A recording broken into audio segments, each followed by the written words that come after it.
ಆಡಳಿತಾರೂಢ ಪಕ್ಷದ ಪ್ರತಿನಿಧಿಯಾಗಿ ಸ್ವಾತಿ ಅವರು ಬಂದಿರೋದ್ರಿಂದ ಇನ್ನೊಬ್ಬರ ರಿಯಾಕ್ಷನ್ ತಗೊಂಡು ಎಲ್ಲರದ ಪ್ರಶ್ನೆಗಳಿಗೆ ಉತ್ತರ ಅವ್ರು ಕೊಡ್ಲಿ ಅಂತ ಹೇಳಿ.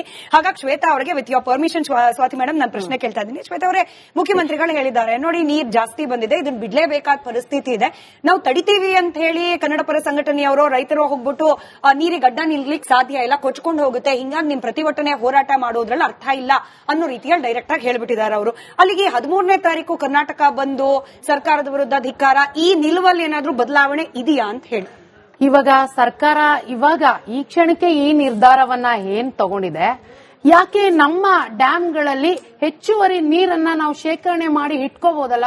ಯಾಕಂದ್ರೆ ಇವತ್ತು ಯಾವಾಗ ಮಳೆ ಬರುತ್ತೋ ಮತ್ತೆ ಬರಗಾಲ ಯಾವಾಗ ಬರುತ್ತೋ ಅಂತ ಹೇಳಕ್ಕಾಗೋದಿಲ್ಲ.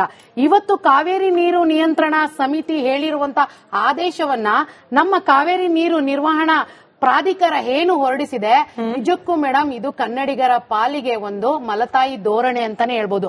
ಈ ಕ್ಷಣದಲ್ಲಿ ಸರ್ಕಾರ ಈ ರೀತಿಯ ನಿರ್ಧಾರ ತಗೊಂಡಿದೆ, ನೀರ್ ಬಂದಿದೆ, ಒಳಹರಿವು ಇದೆ ಅಂತ. ಆದ್ರೆ ನಾವು ಕನ್ನಡಿಗರಾಗಿ, ನಾನೊಬ್ಳು ಹೋರಾಟಗಾತಿಯಾಗಿ ನಾನ್ ಕೇಳ್ತೀನಿ, ನಮ್ಗೆ ಶಾಶ್ವತ ಪರಿಹಾರ ಏನು? ಯಾಕೆಂದ್ರೆ ಕಾವೇರಿ ವಿಚಾರ ಬಂದಾಗ ಯಾವುದೇ ಸರ್ಕಾರ ಇರ್ಲಿ, ಅದು ಕಾಂಗ್ರೆಸ್ ಇರ್ಲಿ, ಬಿಜೆಪಿ ಇರ್ಲಿ, ಜೆಡಿಎಸ್ ಇರ್ಲಿ, ಪ್ರತಿ ಬಾರಿ ಕನ್ನಡಿಗರಿಗೆ ಒಂದು ಮಲತಾಯಿ ಧೋರಣೆನೆ. ನಮ್ಗೆ ಕಾವೇರಿ ವಿಚಾರದಲ್ಲಿ ಯಾವತ್ತೂ ನಮ್ಗೆ ನ್ಯಾಯ ಸಿಕ್ಕಿಲ್ಲ. ನಾವು ಕೇಳ್ಕೊಳ್ಳೋದು ನೀರ್ ಬರ್ಲಿ ಬಿಡ್ಲಿ, ಪ್ರತಿ ವರ್ಷ ಬರಗಾಲದಲ್ಲಿ ಈ ರೀತಿಯ ಸಮಸ್ಯೆಗಳನ್ನ ನಾವು ನೋಡ್ತಾನೆ ಇದೀವಿ ಕಾವೇರಿ ವಿಚಾರದಲ್ಲಿ.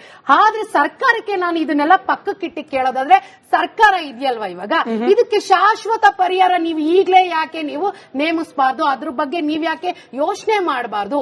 ಯಾಕಂದ್ರೆ ಇವತ್ತು ತಮಿಳುನಾಡಲ್ಲಿ ಹೇಗಾಗ್ಬಿಟ್ಟಿದೆ ಅಂದ್ರೆ, ಅಲ್ಲಿ ಯಾವುದೇ ಹೊಸ ಸರ್ಕಾರ ಬಂದ್ರು ಕೂಡ ಕಾವೇರಿಯನ್ನ ಒಂದು ಪ್ರತಿಷ್ಠೆಯಾಗೇ ನೋಡ್ತಾರೆ. ಕನ್ನಡಿಗರನ್ನ ಸೋಲಿಸಿ ಅವ್ರನ್ನ ಮಣಿಸಿ ಕಾವೇರಿ ನೀರನ್ನ ತಂದ್ಬಿಟ್ರೆ ನಾವಿಲ್ಲಿ ತಮಿಳರನ್ನ ಮೆಚ್ಚಿಸಬಹುದು ಅನ್ನುವಂತ ನಿಟ್ಟಿನಲ್ಲೇ ಅವ್ರು ಯಾವಾಗ್ಲೂ ಇದ್ದಾರೆ. ಅದಕ್ಕೆ ನಾವು ಪ್ರತಿಯಾಗಿ ಯಾವುದೇ ಸರ್ಕಾರ ಇರ್ಲಿ, ಅದಕ್ಕೆ ಅವ್ರಿಗೆ ನಾವು ಪ್ರತಿಯಾಗಿ ಯಾವ್ದಾದ್ರು ಒಂದು ಮಾರ್ಗವನ್ನ ನಾವು ಕಂಡುಕೊಡ್ಲೇಬೇಕು. ಇವತ್ತು ಈ ಕ್ಷಣಕ್ಕೆ ನಾವೆಲ್ಲ ಬೀದಿಯಲ್ಲಿ ನಿಂತು ಹೋರಾಟ ಮಾಡ್ತೀವಿ, ಕೇಸ್ ಹಾಕಿಸ್ಕೊಳ್ತೀವಿ, ಜೈಲ್ಗೆ ಹೋಗ್ತೀವಿ, ಎಲ್ಲವೂ ಮಾಡ್ತೀವಿ. ಮುಂದಿನ ಪೀಳಿಗೆಯೂ ಕೂಡ ಈ ವಿಚಾರವಾಗಿ ಬೀದಿಗಿಳಿಬೇಕಾ, ಹೋರಾಟ ಮಾಡಬೇಕಾ? ಇದಕ್ಕೆ ಶಾಶ್ವತ ಪರಿಹಾರ ಸರ್ಕಾರ ಕಂಡುಕೊಳ್ಬಹುದಲ್ಲ? ಯಾಕಂದ್ರೆ ಇವತ್ತು ಕಾವೇರಿ ನೀರು ನಿರ್ವಹಣಾ ಸಮಿತಿ ಏನೇ ಆದೇಶ ಹೊರಡಿಸಿದ್ರು ಅದನ್ನು ಧಿಕ್ಕರಿಸುವಂತಹ ಶಕ್ತಿ ಇವತ್ತು ರಾಜ್ಯ ಸರ್ಕಾರ ಬಿಟ್ಟಿಲ್ಲ. ನಾವ್ ಇನ್ನೂ ಕೂಡ ನೀರ್ ಬಿಟ್ಟಿಲ್ಲ, ನಾವು ತಡೆ ಹಿಡಿದಿದ್ದೀವಿ, ಕಾನೂನಾತ್ಮಕವಾಗಿ ಏನ್ ಹೋರಾಟ ಮಾಡಬಹುದು ನಾವು ನೋಡ್ತಾ ಇದೀವಿ, ಸರ್ವಪಕ್ಷ ಸಭೆನೂ ಕರೆದಿದ್ದೀವಿ, ಎಲ್ಲರೂ ನಮಗೆ ಸಲಹೆ ಕೊಡ್ಲಿ, ಅದ್ರಂತೆ ನಾವ್ ನಡ್ಕೊಳ್ತೀವಿ. ನೀರ್ ಬಿಟ್ಟಿಲ್ಲ, ಹೋರಾಟ ಯಾಕೆ ಅಂತ ಕೂಡ ನೀರ್ ಬಿಟ್ಟಿಲ್ಲ ಅಂತ ಹೇಳಿ ಕದ್ದು ಮುಚ್ಚಿ ನೀರ್ ಬಿಟ್ಟಿರೋದನ್ನ ನಾವು ನೋಡ್ಕೊಂಡೇ ಬಂದಿದೀವಿ ಮೇಡಮ್. ಯಾಕಂದ್ರೆ ನಾವ್ ಯಾವಾಗ್ಲೂ ಕಾಯ್ಕೊಂಡು ಕೂರಕ್ ಆಗೋದಿಲ್ಲ. ನಾವು ಕೇಳ್ಕೊಳ್ಳೋದು ಕನ್ನಡಿಗರಾಗಿ, ನಮ್ಗೆ ಶಾಶ್ವತ ಪರಿಹಾರ, ಮುಂದಿನ ಸಮಸ್ಯೆ ನೋಡ್ಕೊಳ್ಳೋಣ, ಈಗ ಸಮಸ್ಯೆ ಪರಿಹಾರ ಕೊಡಿ.